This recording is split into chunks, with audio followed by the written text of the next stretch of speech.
This is the Let's Go Win podcast with your host, JM Ryerson.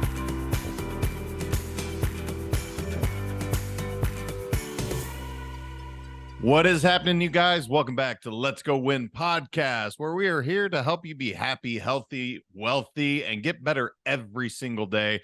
I had the pleasure of being on this young lady's podcast actually yesterday, and we're doing a podcast swap, but this is going to be awesome. She's got dynamic energy. She's awesome. You're going to love it. Jenn Drummond is a mom of 7, successful business owner, and world record holder. As the first woman to climb the second highest summits on each of the 7 continents, she now spends her time inspiring others to create a thriving business and lasting legacy of their own. She shares her story and strategies for success through her book, Quit Proof: 7 Strategies to Build Resilience and Achieve Your Life Goals, and her Seek Your Summit podcast, programs, and signature talks. Jenn, how are you doing today? I'm fantastic. Thanks for having me. I'm blessed to have you. I'm honored to have you. As I mentioned, we had a great conversation, so I know this is going to be awesome. I want to start with how climbing. Was this something that you always did as a kid, or how did you get into having a world record? Because not a lot of people can say that. Right. No, I did not climb my entire life. In fact, I never went on a big hike until I was in my late 30s. So this was all new. I moved to Park City, Utah in 2015 and lived in the mountains, fell in love with the mountains. When I moved here, I met somebody that had guided people in the Grand Teton in Jackson Hole. So I went and did the Grand with them. And I'm like, oh my gosh, this is the most amazing experience ever. I absolutely loved it. And then I was incorporated into the community. So I didn't have a lot of time. I'm like, okay, when I get time again, I'm going to get into mountaineering more. But right now my kids are pretty demanding. So it was on the back of my mind. I did a little bit in the Grand, but that's about it. So you brought up not a lot of time. 7. I mean, yes. Look, it's a basketball team plus 2 sitting on the bench. Like cheerleaders. Yeah, you don't have any. Yes. You don't have any time. This is crazy. But yet you're able to do a business. You're able to go climb these mountains, which, by the way, the Tetons are my favorite mountain range in the world. And I'm a Montanan saying that. I'm just put it out there. But yeah, how in the world did you accomplish all of these things with 7 kids at home? I know most people can't even parent 7 kids. You're doing this and breaking world records. What's the secret? Yeah. So one, the business I had grown and I had hired myself out of a day-to-day job. So that I'm checking in on the business, I'm looking over numbers, I'm having conversations, but it is not taking up day-to-day bandwidth for the most part. So we need to disclose that. The kids are a lot. There's just no way around it. Okay, I'll be honest. There's still a lot. They were a lot. There actually was the sweet spot of a time where they weren't as needy. I find that newborns and toddlers are needy.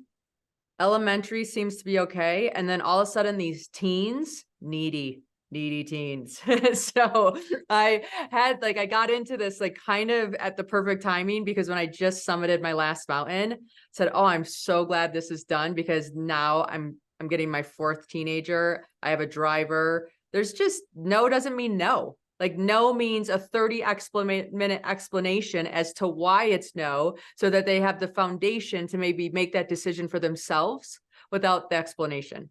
I'm sure anybody who has teenagers understands that entirely. I got into a car wreck. I mean, I'm going to bring the car wreck up because I would say that was the line in the sand. So before the car wreck, I had sold myself on the concept that, okay, when my kids are launched and into college, I'm going to get back to me. Right now, this is just my lot in life. We're going to make the best of it. That car wreck happened. And I realized, man, I could die at any time. I do not get to choose when I die, but I sure get to choose how I live. And I thought about it for a little bit from a different perspective. If my kids were looking at me and saying, okay, my mom's an example of what a mom is, I don't know if they'd want to be a mom. if I had to be really honest, like I was running from one thing to the next, just checking off boxes, doing my to-do list. And I wasn't really doing things that like lit me up and made me glow from the inside out. And I can say that because when the car accident happened, I realized I need to demonstrate to them what it's like to live an inspired life. And to live an inspired life, we have to do inspiring things. And so the car accident happened at the end of 2018. 2019 became this big year of reflection. I didn't even know what my favorite food was, what my favorite color was. Like I had just kind of lost all of that because I would eat whatever chicken nuggets or whatever was left on somebody's plate. Or I just put myself in the back seat. And so after the accident, I started figuring out who I was in 2019. I was turning 40 in 2020. I'm like, you know what? I'm going to climb a mountain for my 40th birthday. I'm going to launch this decade with like this new way of being, and a big mountain's going to signify how important my 40s are going to be. And I had a talk with my kids. I said, hey guys, mom's going to try to do this thing where she's doing her passions and you. This is new to us. Mom's put a lot of her stuff on the back burner, and I don't think that's healthy for any of us.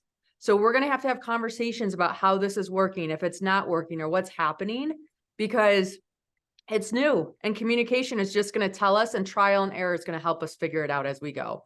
And it's going to get wobbly. Well, I asked friends in the mountaineering community, if you could climb one mountain in the whole world, what mountain would it be? And the general consensus was Ama de Blanc. I'm telling you, if you like the Grand Tetons and you want to climb one mountain in the whole world, Ama de Blanc is your mountain. It's located in the Himalayas. It's still my favorite climb that I've done. It's located in the Himalayas. It's the Paramount Pictures logo. It stands for the mother's necklace. I'm like, oh, this is perfect. I'm going to climb this one. That all of it checks the boxes. Well, 2020 happens and it's COVID. So now I'm a homeschool teacher to 7 children and no one's going anywhere and I'm not climbing any mountain. And one of my kids is struggling with his math homework and I'm trying to give him the proverbial pep talk. Come on, buddy, we do hard things. We've got this. And he looks at me and he goes, if we do hard things, why are you climbing a mountain called I'm a Dumb Blonde instead of a real mountain like Mount Everest? I'm like, Ama de Blanc, not I'm a dumb blonde, sweetheart. Finish your homework. That's freaking hilarious, by the way. That's awesome, right? It's awesome. Yeah. I know. I gotta love him. No, it's fantastic. I have so many questions, but that tickled my funny bone. Talk to me about the car accident, because obviously this wasn't just any everyday fender bender, because Right. you had a life-changing moment, an epiphany is what it sounds like to me, where you're like, look, I'm not truly living for me. I'm being a good mom, I'm sure, but am I setting an example of something that my son or daughter would be proud of? And when you looked in the mirror, it didn't sound like that's what was reflected back. Talk to me about, how was this car accident? Why was it so profound? Was it near death? Is that the idea? I mean, because this perspective I chase, and you and I talked about on your show, like losing my dad, that gave me a level of perspective I couldn't ever buy. And I'm so grateful for it, but it took a traumatic event to really get there. So is that what it was for you? Yeah. So I was driving on the highway home and the reservoir to the side caught my attention. And I just remember, like, I was having a conversation with the reservoir, right? I'm like, oh, I wonder if we're going to get enough snow. I wonder if we're going to get out of this drought naturally. I wonder when the reservoir is going to freeze over. All your mind's just thinking of that. Then my attention got pulled back to the highway. And I realized I was coming up really fast on a semi truck that was pulling a trailer, and it was going up a hill. So the semi was going under the speed limit. I'm sure I was going at or probably a little bit above the speed limit, knowing me. And I looked in my rear view mirror and I could get into the faster lane. So I go over to the faster lane, but I didn't make it. The trailer of the semi kind of bumped out a little bit too, they think. And so it hit my passenger headlamp. And I remember that I watched it hit. And I remember saying to, like, negotiating with death, which I think all of us do when we're in these circumstances, like, okay, I'll do something worthwhile. Like, please don't take my life. And I didn't think, like, at that moment, I didn't think I was going to die, but I remember holding onto the steering wheel and keeping my head against the headrest and telling myself, only calm people that roll with the car don't have injuries.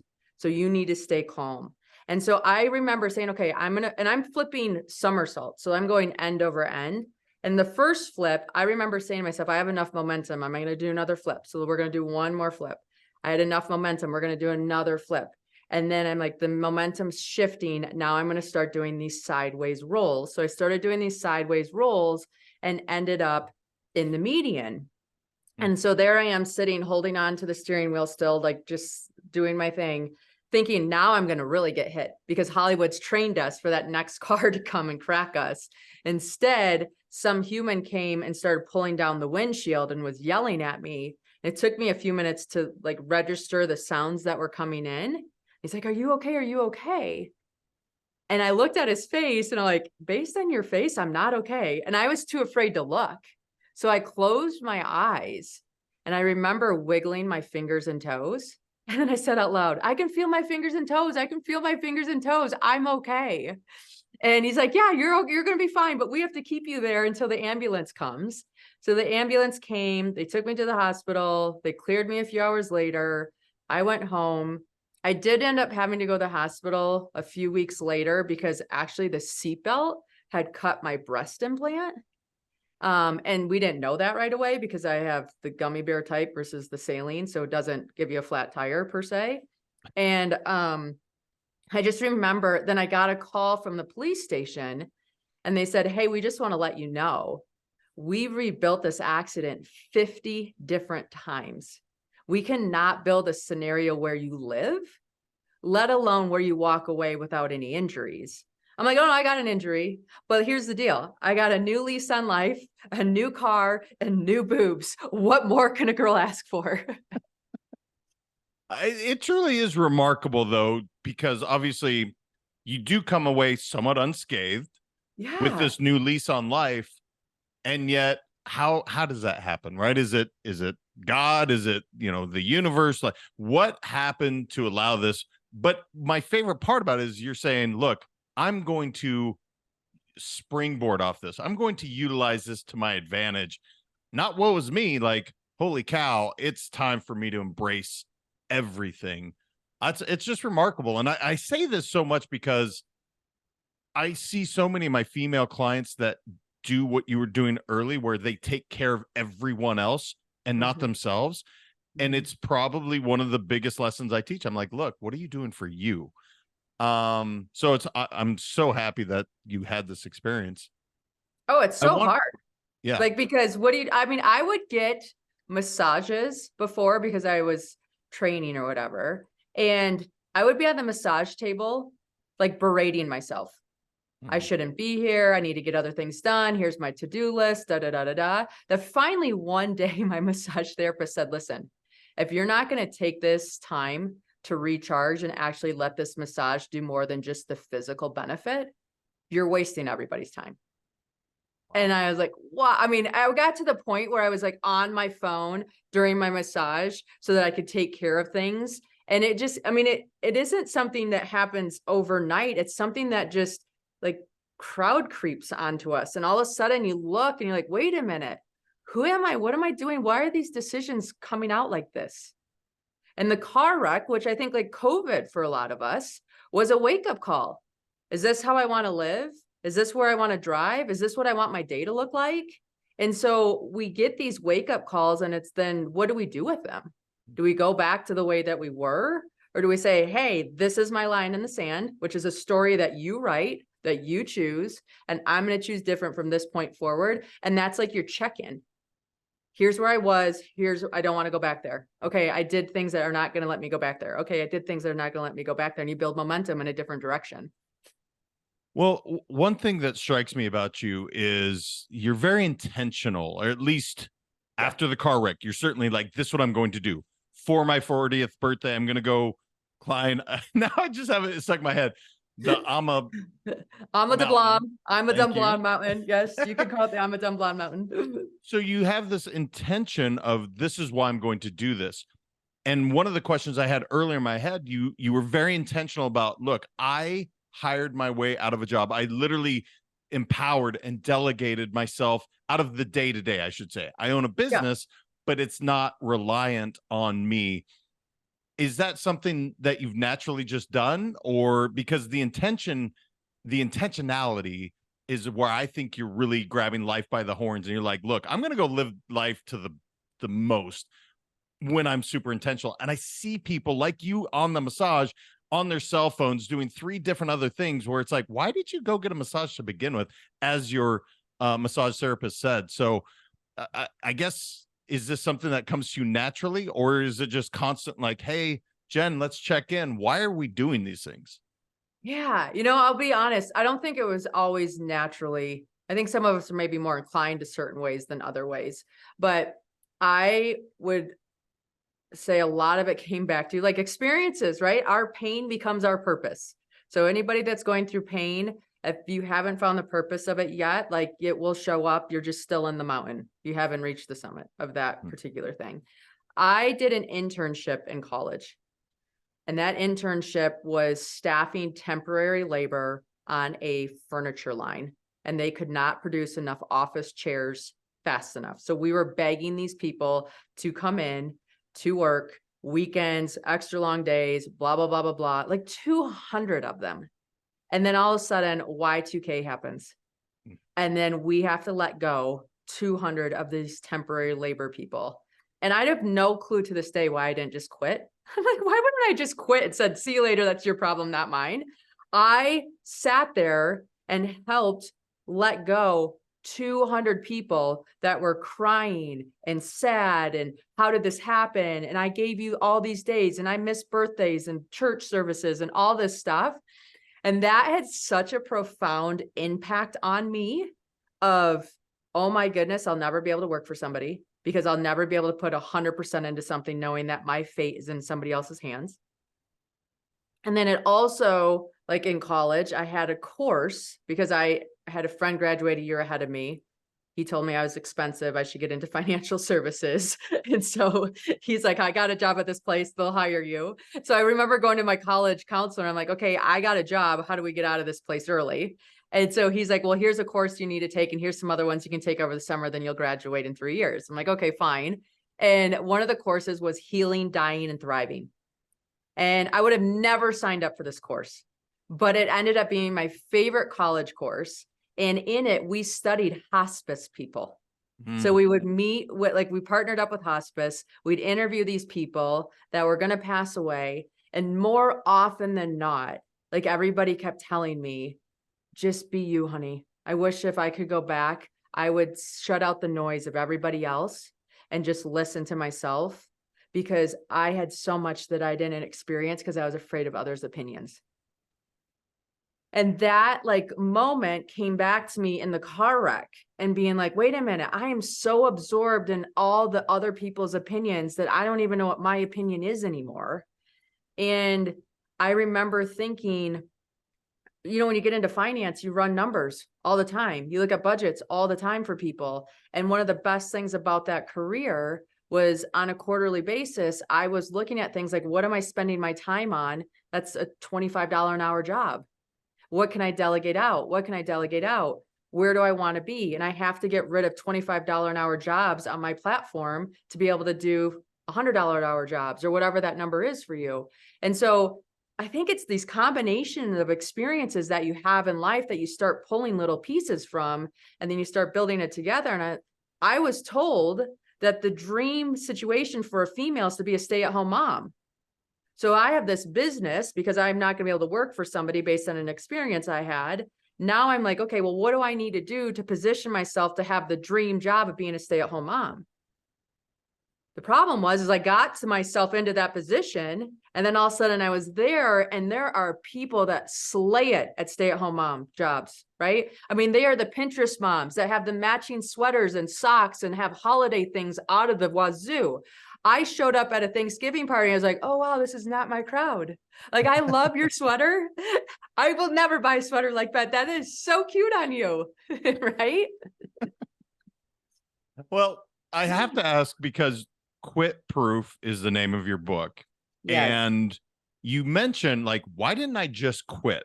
And this term it's such a big word for me, because I told you yesterday, look, I don't quit. That's the only reason I think I've succeeded at most of my stuff, is I just don't know how to quit.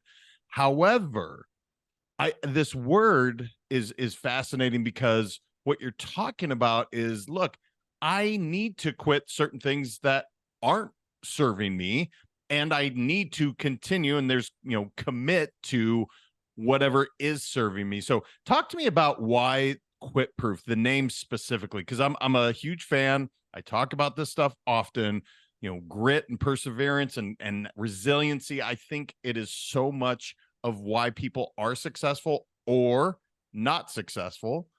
But why is that word? Why was it so important that you literally put it in the title of your book? I think things choose us. So if you write a book about resilience, persistence, or being quit proof, like, you're going to finish the book. And I don't know if I would have finished the book had it been titled something else, because it was such a different challenge than I was used to. And every single time I wanted to hang up my coat and say, just kidding, I'm like, the book's called Quit Proof. Like, this is part of the journey. This is part of the process. I can't quit on this book. And at the same time, I think I had enough experiences in my own life that if I just stuck with something longer, like, the magic occurred. And one of them particularly is having children. We tried to have babies. I could not have babies naturally. I have no idea. It was super frustrating and guilty and shaming and all that stuff, because women are born able to have babies. And here it's like the one thing I'm naturally able to do, and I wasn't. I went to fertility clinics and had assistance, and for a long time it didn't work. So anybody who's been on that journey, they understand how emotional that piece is, because you're reminded every single month of how many that you failed again, that you failed again, that you failed again.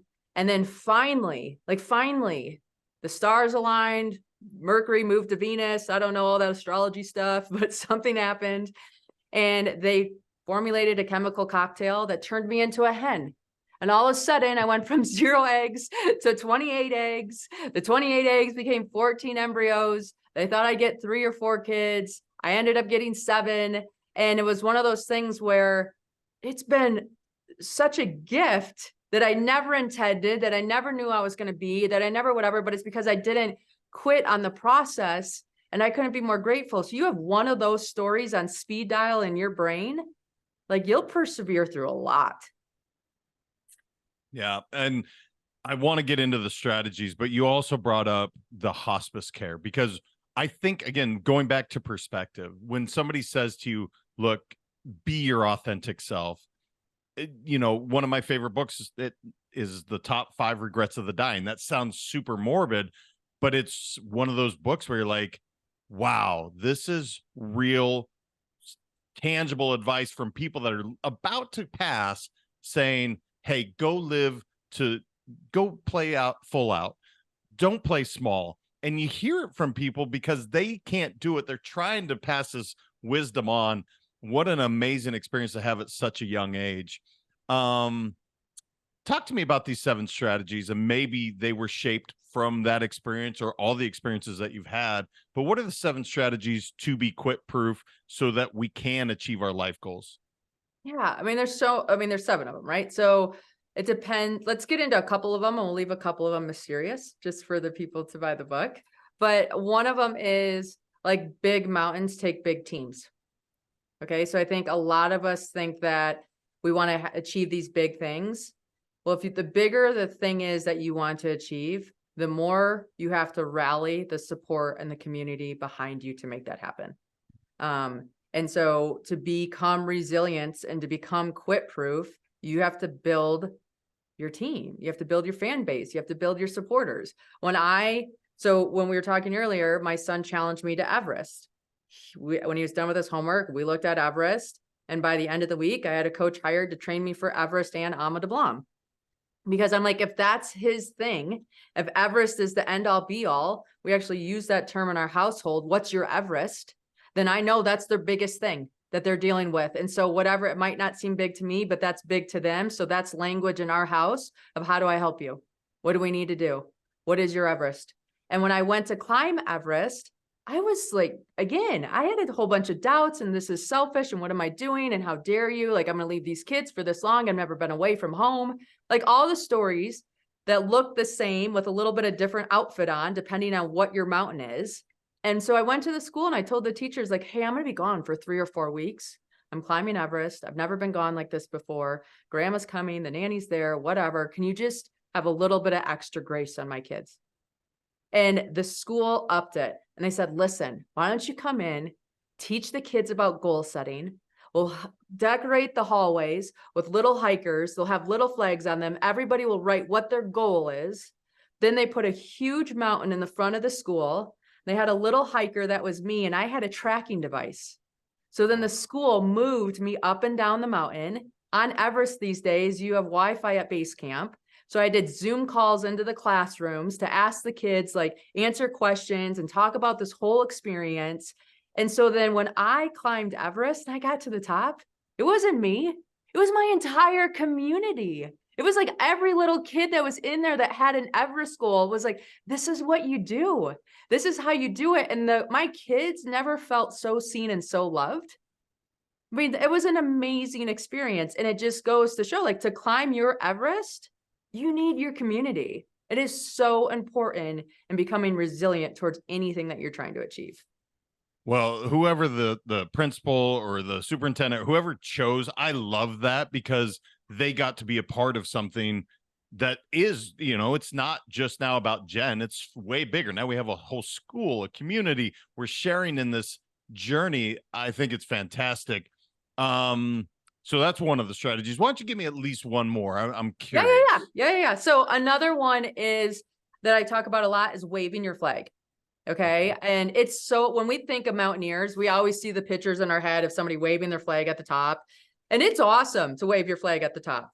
But if it was about waving your flag at the top, we would all take helicopters, stand out photos, put a flag, and then we'd fly to the next mountaintop.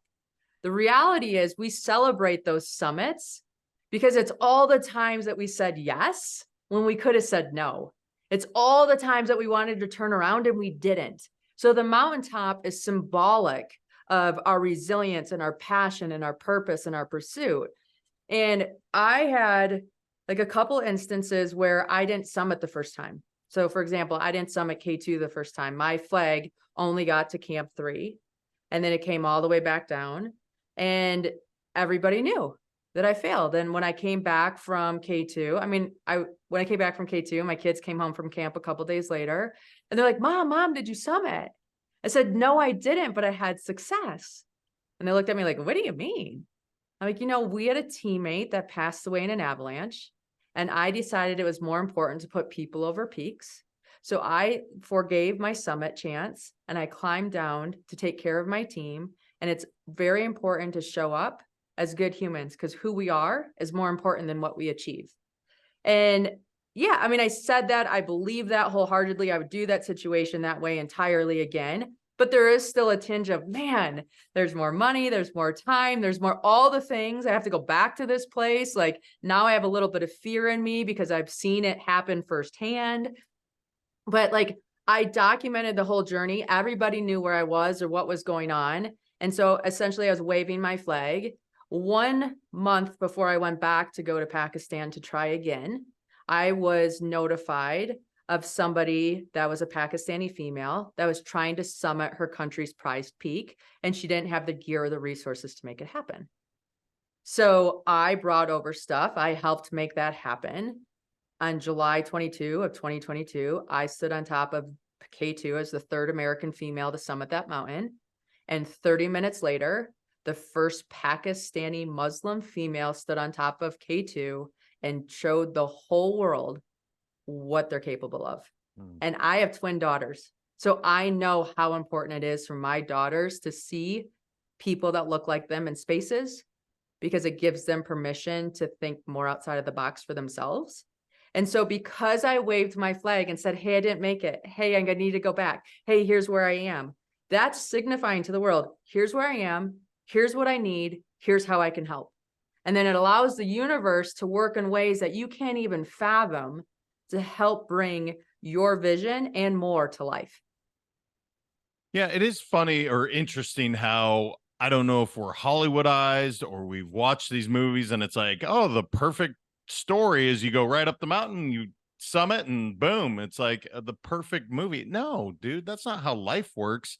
And if Right. it did, if every time you're like, I'm going to go climb this mountain and you did it, no problem, you probably get bored pretty quickly, would be my guess. Like, why don't you just put an escalator on the mountain? We'll just go up and plant the flag, and so it is interesting how we've almost become conditioned to think, well, you didn't do it, so it was a failure. No, I love what you said to your kids. Like, I succeeded doing this and sharing in this, the fact, I think you said people are over Peaks. peaks. Yeah, I Yep. think that's absolutely brilliant. And one of the things that's interesting with the climbing community, I do know you guys never talk about, for the most part, the summit, unless of course you're asked, like, hey, how did it go? It's always about the journey. It's about the training. It's about the base camp. It's about like all the adversities you face. The summit comes so far at the end. And I think that's life, right? It's like, look, just because you see somebody succeeding in a business, there's a lot to get there. It wasn't just a escalator up the mountain. Um, there's something on here that I have to get to, and it's commit to the commitment. And that sounds so remedial, but at the same time, I think it's so profound because I talk about being interested versus committed. And one thing with you being a climber, like, look, you have to be committed because we are talking literally life or death every time you're going up these mountains. You can't just be interested in doing it. Otherwise, bad things are going to happen. So talk to me more about that. And I really want to get this. This is something I'm passionate about, really committing to your commitment. Yeah, right. So that's one of the 7 strategies, right? Is commit to the commitment. And the reason why is because once you say, I'm going to climb Everest, done. Like, decision made, no more energy needs to be decided if you're going to do the thing. Now all the energy gets to be decided how. And for me, like, for example, when we were climbing this thing called the Lhotse Face on Everest, it's a 4,000-foot vertical wall that feels like an endless treadmill, and elements and all the different things. And it's a slog. Like, it's normally everybody's least favorite part of the climb. And finally, like, my team's together, and I was like, guys, we're doing this next section no matter what, because we're climbing Everest. So the decision has been made that we're doing this section. So now, how do we have the most fun? How do we make this enjoyable? Because the decision's been made to do it. So now our energy gets to be creative and playful and joking. And so we took turns like singing songs or telling jokes or like leading the team through in different sections of the section. And look, if you ask anybody on my team what their favorite part of Everest was, it's the Lhotse Face. It's everybody else's least favorite section. And it was our favorite section. It's because we giggled, we laughed, we shared stories, we told each other like things that we're afraid of or that we like or embarrassing moments, or it was just such a bonding time. And so when you set any goal in front of you and you commit to it, now you get to say, okay, I'm going to play this game. How do we play? What are the rules? What are the things that we get to do to make it more enjoyable? It's such a good point in anything you're doing. I talk about doing the dishes. Like, I throw on the dance music and have a good time. You have a choice in the matter. I absolutely love that. As you were talking, I was thinking, all right, what is next for Jenn? What is she doing? What's exciting in her world? Because you've done some pretty cool stuff in a short period of time, climbing wise. I mean, that's remarkable, not to use such a pun, but the ascent is very dramatic that you did. So what do you got going on in the future? What are you excited about? Yeah. So, the book, right? The book's been a new mountain for me. That's been interesting because I thought it was just writing. Now it's marketing and talking and all those pieces. I'm most excited right now that in February, I'm taking my 3 oldest boys back to Africa to do a climb with them and then do some charity work while we're there. And I'm sure just like you, once you've climbed the mountain, it's exciting, but it's so much more exciting when you watch somebody else climb it, or you see them have the aha moments, or you see that progress click in them. So I'm so excited to take the boys and let them feel fear, let them feel the struggle and the setbacks, and understand that they'll be able to overcome that and watch that progression happen in front of my eyes. You brought up the word fear, and obviously when you're K2 is, I think, the most dangerous mountain, if I'm not mistaken, in the world, climbing wise. That's my understanding. But anytime you're climbing these major mountains, fear has got to be a part of it. My question to you is, do you outwardly talk about it as a climbing community? Do you journal personally? How do you overcome? Because I think some of these tools that you're utilizing on that mountain are so applicable to everyday life. Yeah. Well,